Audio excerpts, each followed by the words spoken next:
23 തദ്ദേശ വാർഡുകളിലേക്ക് നടന്ന ഉപതെരഞ്ഞെടുപ്പിൽ LDFന് ഉജ്ജ്വല മുന്നേറ്റം. തെരഞ്ഞെടുപ്പ് നടന്ന 23 വാർഡുകളിൽ 10 സീറ്റിലും LDF സ്ഥാനാർത്ഥികൾ വിജയിച്ചു. മുൻപ് 5 സീറ്റുകളാണ് LDFനുണ്ടായിരുന്നത്.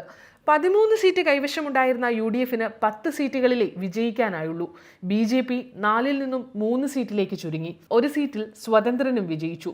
UDFൽ നിന്ന് 4 വാർഡുകളും BJPയിൽ നിന്ന് 3 വാർഡുകളും LDF പിടിച്ചെടുത്തു.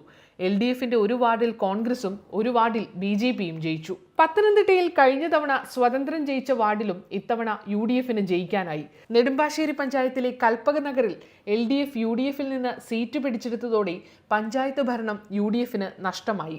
LDF സ്ഥാനാർത്ഥി അർച്ചന 98 വോട്ട് ഭൂരിപക്ഷത്തിലാണ് വിജയിച്ചത്. തിരുവനന്തപുരം കോർപ്പറേഷനിൽ വെള്ളാർ വാർഡാണ് BJPയിൽ നിന്ന് പിടിച്ചത്.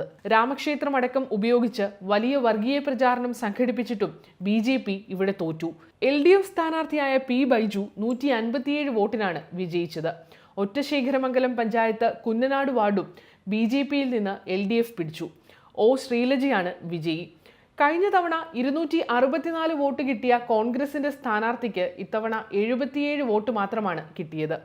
കൊല്ലം ചടയമംഗലം പഞ്ചായത്തിലെ കുരിയോട് വാർഡും BJPയിൽ നിന്ന് LDF പിടിച്ചെടുത്തു. PS സുനിൽകുമാറാണ് LDF വിജയി. തൃശൂർ ജില്ലയിലെ മുല്ലശ്ശേരി പഞ്ചായത്തിൽ ഊരകം വാർഡ് UDFൽ നിന്നും LDF പിടിച്ചു. VM മനീഷാണ് വിജയി. പാലക്കാട് ജില്ലയിൽ എരുത്തേമ്പതി പഞ്ചായത്തിലെ പിടാരിമേട് വാർഡും UDFൽ നിന്നും LDF പിടിച്ചു.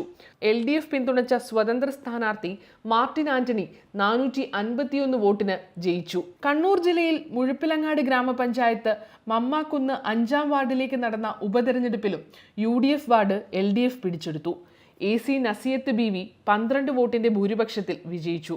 മാധ്യമങ്ങളും വലതുപക്ഷവും എത്ര ശ്രമിച്ചാലും ജനങ്ങളെ LDFനെതിരാക്കാൻ കഴിയില്ലെന്നാണ് തദ്ദേശ തെരഞ്ഞെടുപ്പ് ഫലം തെളിയിക്കുന്നതെന്ന് CPIM സംസ്ഥാന സെക്രട്ടറി MV ഗോവിന്ദൻ പ്രതികരിച്ചു. ലോക്സഭാ തെരഞ്ഞെടുപ്പിന് മുന്നോടിയായി നടന്ന തദ്ദേശ തെരഞ്ഞെടുപ്പിലെ LDFന്റെ ഈ മുന്നേറ്റം പാർലമെന്റ് തെരഞ്ഞെടുപ്പിന്റെ ദിശാസൂചികയായി മാറുമെന്നാണ് വിലയിരുത്തൽ.